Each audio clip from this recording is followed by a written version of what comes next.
देवराळ भोंगळे यांच्या पुढाकाराने गडचांदुरात भव्य महाआरोग्य शिबिर संपन्न। आमदार सुधीरभाऊ मुनगंटीवार सेवा केंद्र, भाजपा जनसंपर्क कार्यालय गडचांदूर तथा आचार्य विनोबा भावे ग्रामीण रुग्णालय सावंगी मेघे यांच्या संयुक्त विद्यमाने राजुरा विधानसभेचे आमदार देवरावदादा भोंगळे यांच्या पुढाकाराने 23 मार्च रविवार रोजी गडचांदूर येथील स्वर्गीय भाऊराव पाटील चटप आश्रमशाळा येथे भव्य महाआरोग्य शिबिराचे आयोजन करण्यात आले।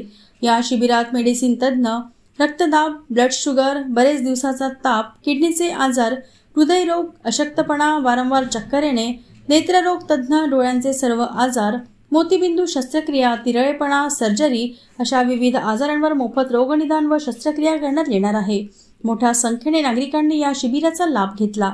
या संदर्भात आमदार देवरावदादा भोंगळे यांनी लाईव्ह चंद्रपूरला दिलेली ही प्रतिक्रिया।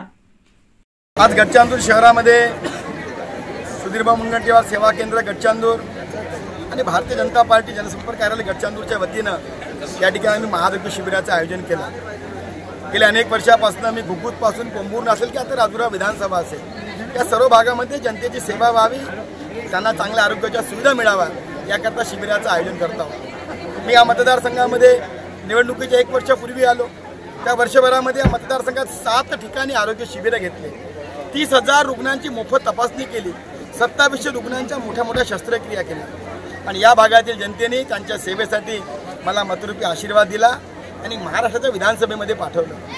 खरं तर निवडणुकीला फक्त 3च महिने झाले निवडून आल्याला, पण मी मात्र या आरोग्याच्या सेवा करण्याचं जे व्रत आहे ते मात्र आम्ही कधी थांबवणार नाही आणि म्हणून या ठिकाणी विधानसभेच्या निवडणुकीनंतर आम्ही डिसेंबर महिन्यामध्ये ज्योतीला महाआरोग्य शिबिर घेतलं, मागच्या महिन्यामध्ये गोंडपिपरीला महाआरोग्य शिबिर घेतलं आणि आज या गडचांदूर औद्योगिक शहरामध्ये या महाआरोग्य शिबिराचं आयोजन केलं आणि या शिबिरामध्ये या शहरासोबतच सभोवतालच्या लोकांनी, हजारो लोकांनी या शिबिराचा लाभ घेतला आणि यामध्ये मोठ्या प्रमाणामध्ये रुग्ण हे शस्त्रक्रियेसाठी पात्र झाले आणि त्या सर्व रुग्णांची मोफत शस्त्रक्रिया मी या ठिकाणी करून देणार आहोत। या शिबिराच्या माध्यमातून या भागातील जनतेने मला सेवेची संधी दिली, त्याबद्दल मी माझ्या पक्षाच्या सर्व पदाधिकाऱ्यांच्या वतीनं या भागातील जनतेचे मी आभार व्यक्त करतो आणि निश्चितच या भागाच्या विकासासाठी जो आशीर्वाद मला जनतेने दिला त्या आशीर्वादाचं खरं रूप, आशीर्वादाला खरं ठरवत या भागाच्या मतदारसंघातील सेवेसाठी